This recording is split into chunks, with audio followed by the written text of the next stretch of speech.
সালের যে সমস্ত স্টুডেন্টরা মাধ্যমিক পরীক্ষা দেবে এবং উচ্চ মাধ্যমিক পরীক্ষা দেবে, তোমাদের কিন্তু নিজেকে ব্যক্তিগতভাবে কিন্তু একটা পড়াশোনার কিন্তু সময় বের করে নিতে হবে। আমরা স্কুলে যাচ্ছি, সেখানে কিন্তু একটা টাইম চলে যায়, বা আমরা দু তিনটা হয়তো টিউশনি নিই বা প্রাইভেট টিউশন পড়ি, সেখানেও কিন্তু আমাদের সময় চলে যায়।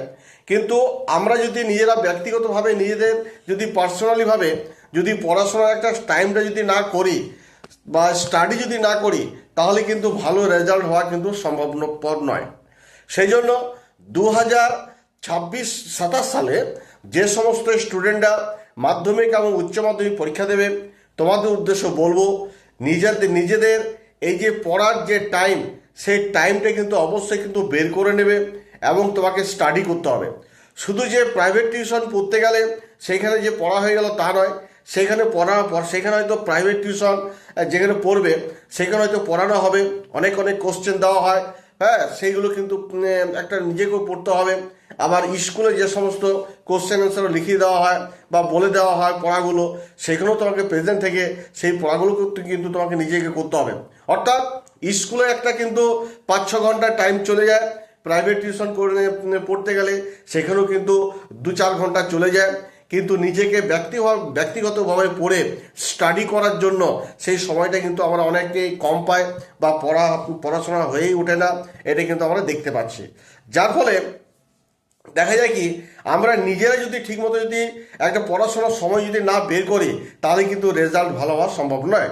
সেই জন্য আজকে আমি নিজের মতো করে একটা সময় কিন্তু তোমাদের বলে দেবো যে কোন সময়ে নিজেরা পার্সোনালিভাবে পড়লে পরে সেই পড়াগুলোকে কমপ্লিট করতে পারবে এবং রেজাল্টও তোমাদের ভালো হবে, সেটাই বলতে চলেছি। সুতরাং যে সমস্ত স্টুডেন্টরা 2026-27 সালে মাধ্যমিক এবং উচ্চ মাধ্যমিক পরীক্ষা দেবে এবং তোমরা যদি ভালো রেজাল্ট করতে চাও, তাহলে এই সময়টা কিন্তু অবশ্যই মেনে চলবে।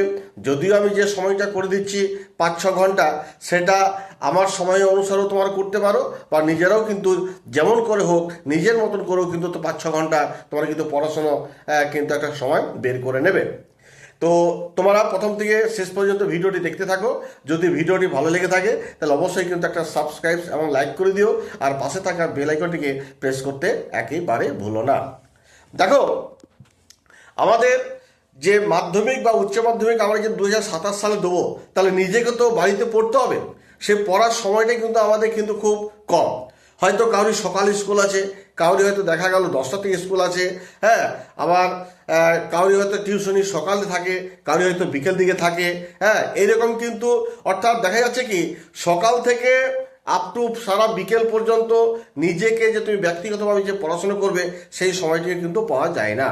সেই জন্য আমি যে সময়টা বলতে চাইছি সেটা হচ্ছে কি, যে প্রতিদিন যদি আমরা ঠিক ভোর 4টে থেকে 7টা পর্যন্ত যদি পড়াশোনা করি, এই সময় কোনো স্কুল থাকে না বা এই সময় কোনো রকমভাবে প্রাইভেট টিউশনও থাকে না, তাহলে 4টে থেকে 7টা পর্যন্ত যদি আমরা যদি পড়াশোনা করি, তাহলে এখানে কিন্তু 3 ঘন্টা কিন্তু আমরা ব্যক্তিগতভাবে পড়তে পারছি।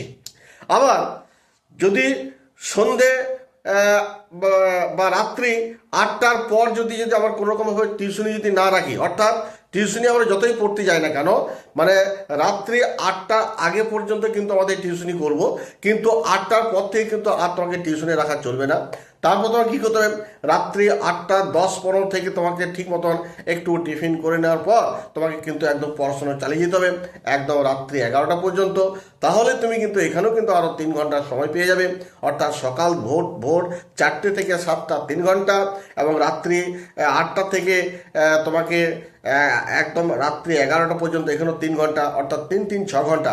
এই 6 ঘন্টা যদি আমরা ব্যক্তিগতভাবে যদি পড়াশোনা করি, তাহলে কিন্তু আমরা একটা পড়াশোনার একটা অনেক সময় পাবো। আর এদিকেও দেখা যাচ্ছে কি, তুমি স্কুলও যাওয়ারও একটা সময় পেয়ে যাচ্ছ, আবার যে টিউশনিও পড়তে যাচ্ছ সেটাও একটা সময় পেয়ে যাচ্ছ। তবে একটা কথা তোমাকে খেয়াল করতে হবে, যে আমার যেন টিউশন বা প্রাইভেট টিউশন যেন রাত্রি 8টা আগেই যেন শেষ হয়ে যায়, তাহলেই তুমি কিন্তু পড়াটা কিন্তু মেকআপ দিতে পারবে। যাই হোক, এইটুকু আমার বলা ছিল। আমি আমার মতন করে সময়টা বললাম, কিন্তু তোমরাও কিন্তু সেই প্রাইভেট টিউশন বা যেখানে যেখানে স্কুলে যাচ্ছ সেই সময়টা বাদ দিয়ে তোমরা নিজেদের মতো করে তোমরা কিন্তু একটা টাইম করে নেবে। প্রতিদিন যেন মোটামুটি 6 ঘন্টা যেন পড়তে বসো।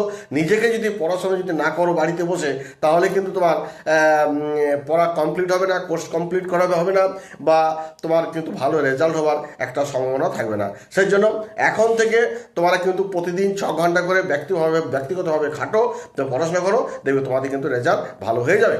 আরেকটা কথা বলি, যেদিন তোমরা স্কুল যাবে না, হতে পারে যেদিন ছুটি থাকতে পারে বা হয়তো গেলে না, সেদিন তোমরা মোটামুটি তোমার বেলা সকাল 10টা থেকে 1টা পর্যন্ত পড়তে পারো, আবার দুপুর তোমরা 3টে থেকে 5টা পর্যন্ত পড়তে পারো। এই সময়গুলো কিন্তু বেছে নেবে, তখন দেখবে তোমাদের প্রায় দেখা যাবে 8 থেকে 9 ঘন্টা কিন্তু পড়াশোনা হয়ে যাচ্ছে। এই বলে আপাতত ভিডিওটা রাখছি। এখন থেকে তোমরা কিন্তু পড়াশোনা এইভাবে 6 ঘন্টা করে পড়তে শুরু করো ব্যক্তিগতভাবে, তাহলে দেখবে তোমাদের রেজাল্ট অবশ্যই ভালো হবে। ধন্যবাদ।